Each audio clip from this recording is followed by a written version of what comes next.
Assalamualaikum warahmatullahi wabarakatuh. Halo anak soleh dan solehah, apa kabarnya hari ini? Nah, pada hari ini kita berjumpa lagi untuk melaksanakan pembelajaran, di mana pada hari ini kita akan belajar tema 8 mengenai bahasan bahasa Indonesia mengenai teks cerita fiksi.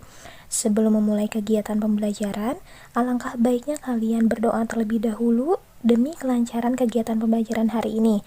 Setelah berdoa, kalian persiapkan buku catatan serta alat tulis kalian untuk menuliskan hal-hal yang dianggap penting yang akan Ibu sampaikan pada pembelajaran hari ini. Anak soleh dan solehah, apakah kalian mengetahui apa yang dimaksud dengan cerita fiksi?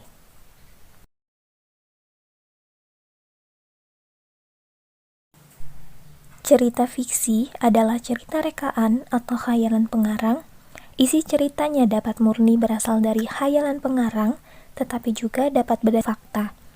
Cerita fiksi yang dikarang berdasarkan fakta diperoleh dari berbagai pengalaman, baik pengalaman diri sendiri maupun pengalaman orang lain. Kemudian, pengalaman tersebut diolah menjadi bahan cerita menarik.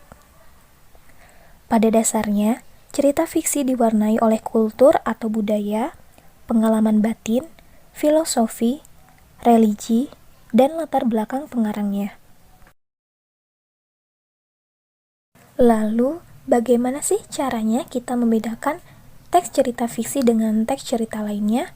Nah, adapun untuk membedakannya, ada ciri-ciri dari teks cerita fiksi.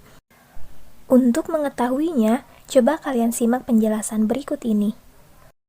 Ciri-ciri dari teks fiksi yaitu yang pertama adalah merupakan cerita rekaan atau cerita nyata yang diolah oleh pengarang.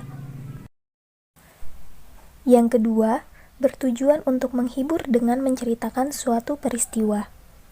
Yang ketiga, disajikan dalam alur cerita. Yang keempat, menggunakan bahasa yang komunikatif. Nah, bahasa yang komunikatif itu adalah bahasa yang mudah dipahami dari apa yang sedang dibahas atau bahasa yang mampu menyampaikan pesan dari seorang ke orang lainnya. Yang kelima, menggunakan bahasa tidak baku. Nah, bahasa yang tidak baku ini merupakan bahasa yang penggunaannya tidak sesuai dengan aturan dan kaidah berbahasa Indonesia. Biasanya, bahasa tidak baku ini lebih sering digunakan dalam percakapan sehari-hari. Nah, anak-anakku yang soleh dan solehah, adapun unsur intrinsik dari teks fiksi. Di antaranya yang pertama, ada tema, yaitu ide yang mendasari suatu cerita. Yang kedua, ada alur atau plot, yaitu urutan kejadian. Yang ketiga, ada tokoh, yaitu pelaku dalam cerita. Nah, tokoh merupakan salah satu unsur pembangun dalam cerita, sehingga peristiwa tersebut mampu terjalin sebagai cerita. Selain itu, tokoh berfungsi sebagai pembawa pesan, amanat, moral, atau sesuatu yang ingin disampaikan pengarang. Yang keempat, ada sudut pandang, yaitu cara pandang pengarang dalam menyajikan tokoh, cerita, latar, dan berbagai peristiwa.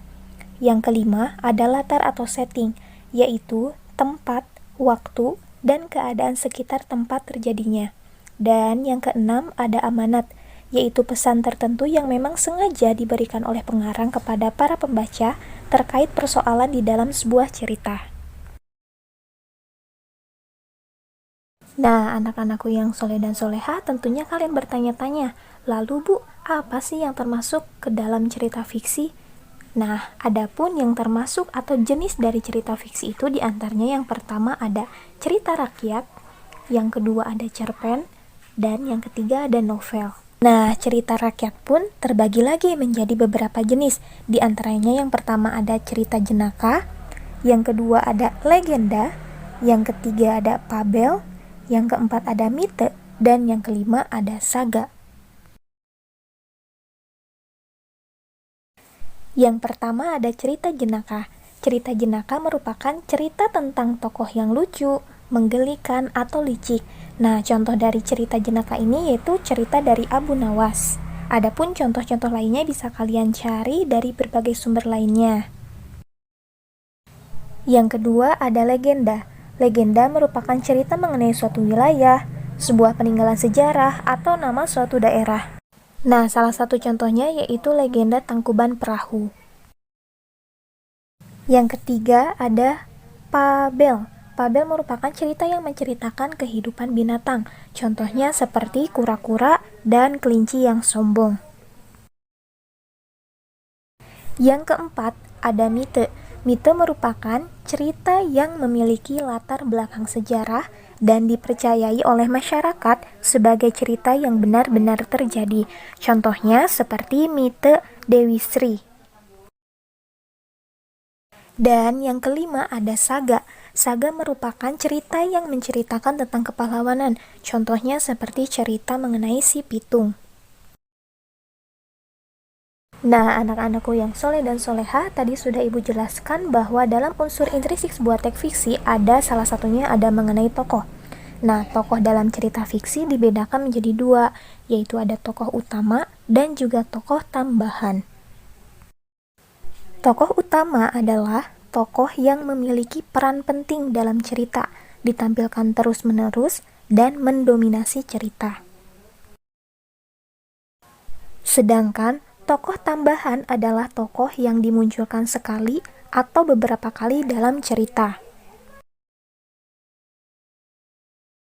Nah, anak-anakku yang soleh dan soleha, selain dari tokoh dibedakan menjadi tokoh utama dan tokoh tambahan, juga dalam cerita fiksi, tokoh dibagi menjadi tokoh antagonis dan tokoh protagonis. Tokoh antagonis merupakan tokoh yang memiliki sifat jahat, sedangkan tokoh protagonis kebalikan dari tokoh antagonis, yaitu tokoh yang memiliki sifat baik hati.